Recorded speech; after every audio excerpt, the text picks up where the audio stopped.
Hello, Hello, my name is Liam. Liam. It is an honor to have you here. Well, thank you. What is your name? Martin Predoehl. You want it spelled? No. What was your position in the military? I was a meteorologist in the Navy I was an officer. Back in those days, they called it an aerologist, but I had gone to school in the Navy at the Naval Postgraduate School to study meteorology. That was a one school year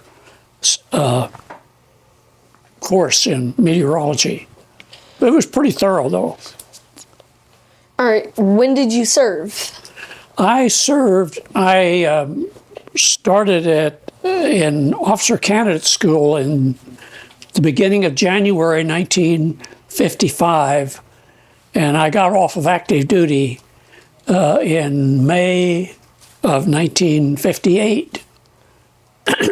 But then I stayed in the reserves for about 20 years afterwards, just doing drilling weekends, and then maybe once a month and once a year having active duty for training at some location for a couple of weeks. All right. Could you give us some of the places you've served? Well, when I first went in at Officer Candidate School was 4 months at Newport, Rhode Island. And after that, I went to Jacksonville, Florida, to a Naval Air Station where I had 2 months of study in the Navy Air Ground Officer School. And then I went to, that ended in July of 1955. And from there, I went to Monterey, California, to the Naval Postgraduate School, where it was from, well, probably July through actually into June of 1956. It was a school year of study in meteorology. And after that, I had orders to Fleet Weather Central, Guam. So I was in Guam at a Fleet Weather Central for about 10 months. All right. Where did you go after leaving the military? Oh, actually, after the military, I came back. My parents had moved to Wisconsin. I had gone in from western South Dakota, and I started working for AC Sparkplug in Milwaukee, Wisconsin, as a junior engineer. And I worked there about a year, a little over a year, and then I was intending to go to the University of Wisconsin, and I did, beginning, and that was a school year of 59 and into 60. And I didn't do so well, so I went back into meteorology and went to Burbank, California. I was at a Weather Bureau station in Burbank, California. Then I got a call asking if I wanted to go to the Antarctic, and I did, and I came to Washington and went down to McMurdo, where I would be serving on an aircraft, measuring the solar radiation at the top of the aircraft, and that which is reflected off of the sea ice at the bottom of the aircraft. We had instruments at the bottom of the plane and at the top of the plane, radiation sensing instruments. Right. That is solar radiation, like black and white, so it heats up and you get a reading. Okay. All right. How did you get here to only Maryland then? Well, I came to Washington, and being in the Antarctic, I was only down there about, the first time I went down there in 1961, I was only down there 8 days.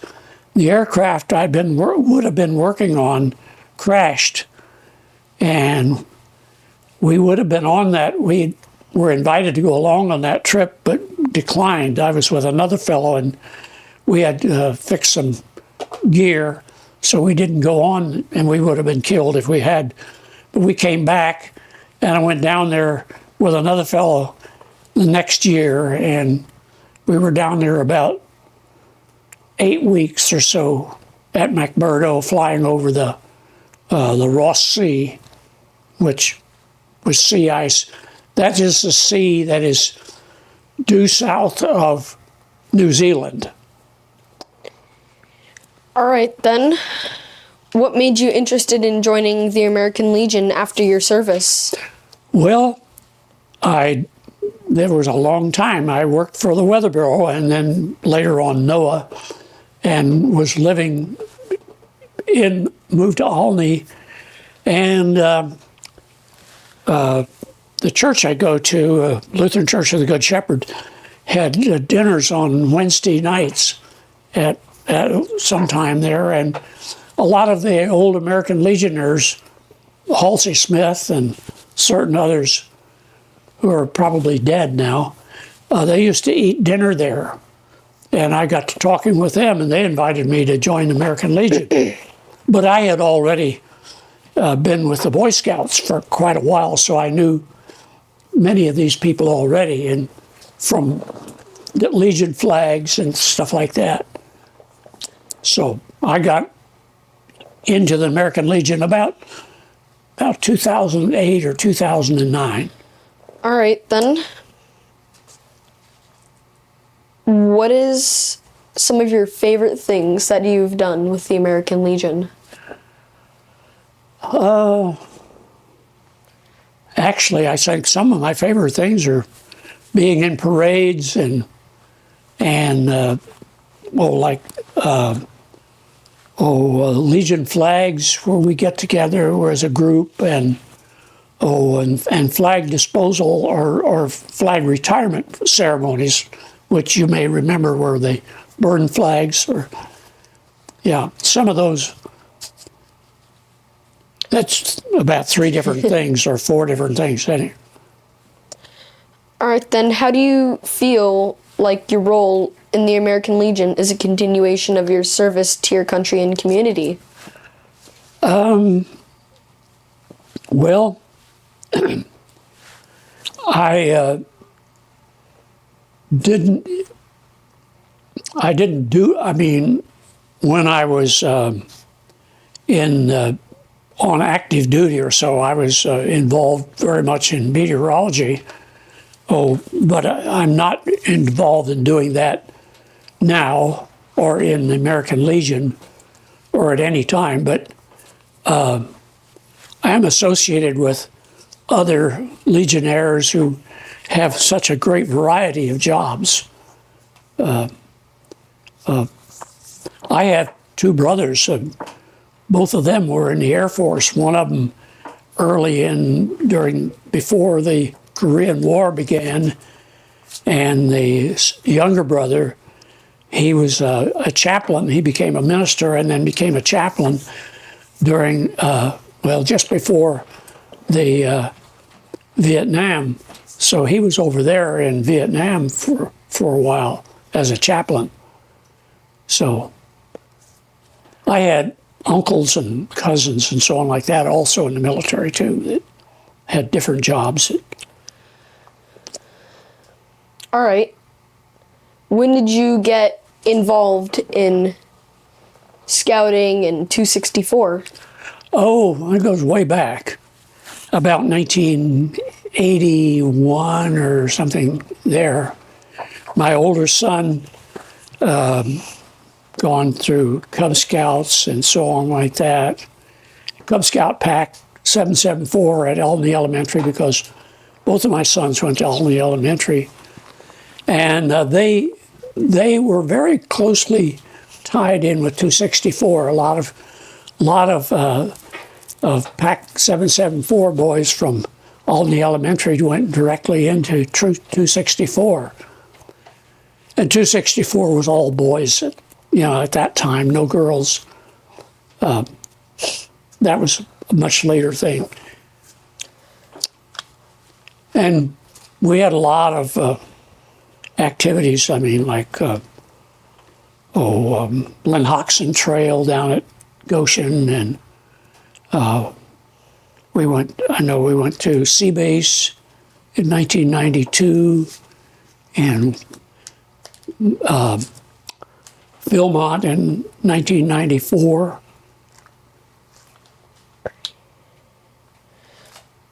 Yeah. What else? All right. How do you feel? I'm sorry. What would you tell somebody who may be interested in joining Norman Price Post 68? Oh, I think that you almost have to try it to find out how it is, because Post 68 doesn't have a building, it doesn't serve food, it doesn't serve drinks. It's just a post that has, you might say, a kind of a boring bunch of meetings. It has a meeting scheduled every month, but it is a close-knit group, and it serves the community. It gets involved in a great number of community activities, like the parades and Alney Night Out, and it works with the Boy Scouts, Troop 264. It's been had a long association with them, and I'm trying to think of other things that we used to sponsor a circus in Alney. I don't know whether you recall any of you when we used to sponsor a circus that would meet on the hospital grounds. But Montgomery County sort of didn't like they thought that there was cruelty to animals involved, and so they ceased to allow circuses to perform. I don't think there was really any cruelty to those animals, but Boy Scouts would park the cars there, and basically we would just manage the parking lot, and with the Boy Scouts working there with us. And Halsey Smith was very much involved in arranging all these things. All right. Do you just have any stories or quotes or just anything you'd like to share? I would say I've been very happy to be part of Post 68, and I think it has a good deal of camaraderie among the members. I know that the number of older members has dwindled down. I mean, they've just died off, and we don't have too many now. I mean, I know some of you have been at meetings, and we may have 8 to 10 people in attendance, but we used to have 15 to 20 at sometimes years ago when I first began. That is, we just haven't picked up new members. It's sometimes hard to get new veterans to join into an organization like that, especially if you don't have a bar or food or something like that, or a building. Yeah. Yeah. All right, then. I also have your sheet here as well. I really liked what you wrote here. Oh, you want me to read it? Yeah, if you'd like to. Okay. I'll begin. We are connected to veterans of wars and years past that keeps alive a devotion to service to our country like nothing else. We are part of veterans all over the country, past and present.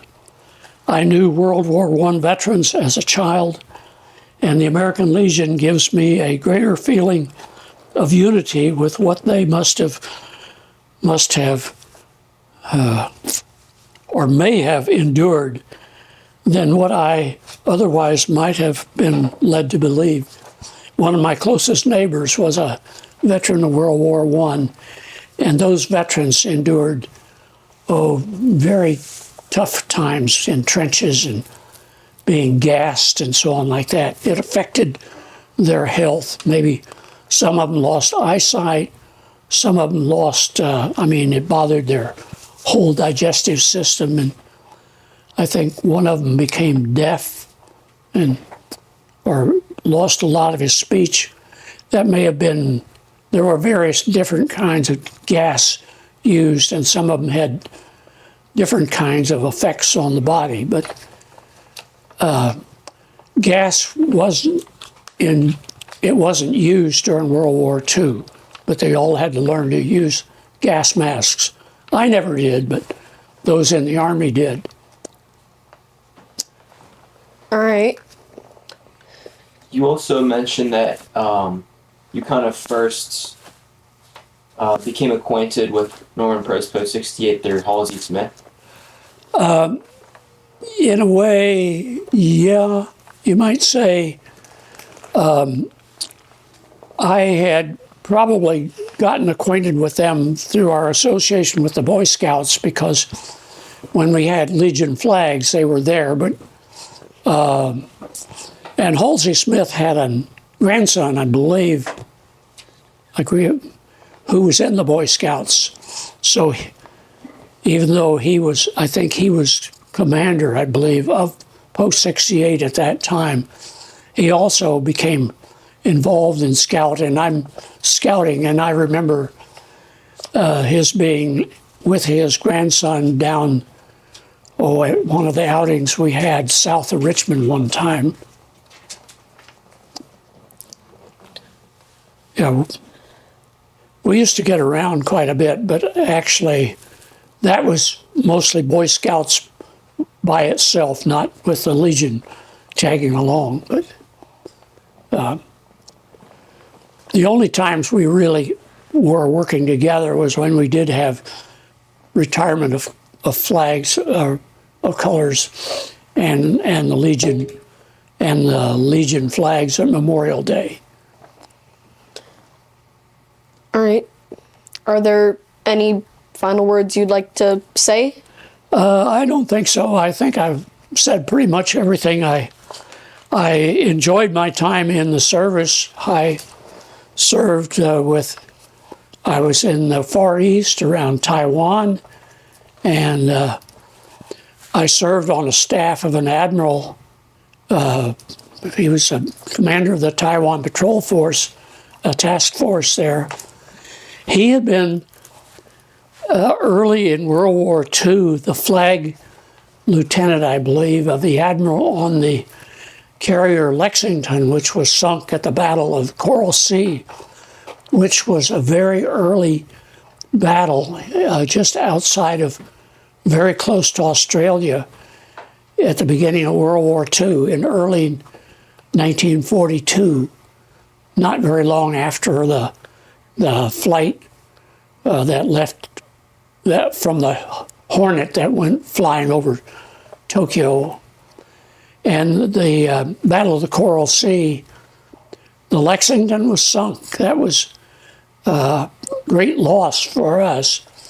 And then shortly after that, there was the Battle of Midway, and then after that, there was invasion of Guadalcanal and so on like that. Things just kept expanding in that area, but it was quite a connection, really, to have been serving under an admiral who was so closely tied to the early days of World War II.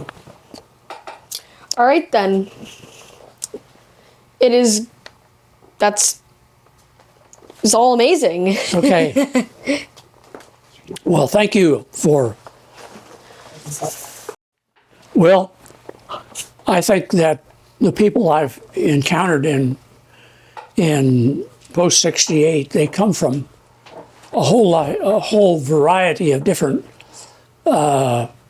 posts in the United States military, from Army or Navy, Marines, quite a few Marines, and they've all have great, well, you begin to appreciate all that they contributed to the service to our country.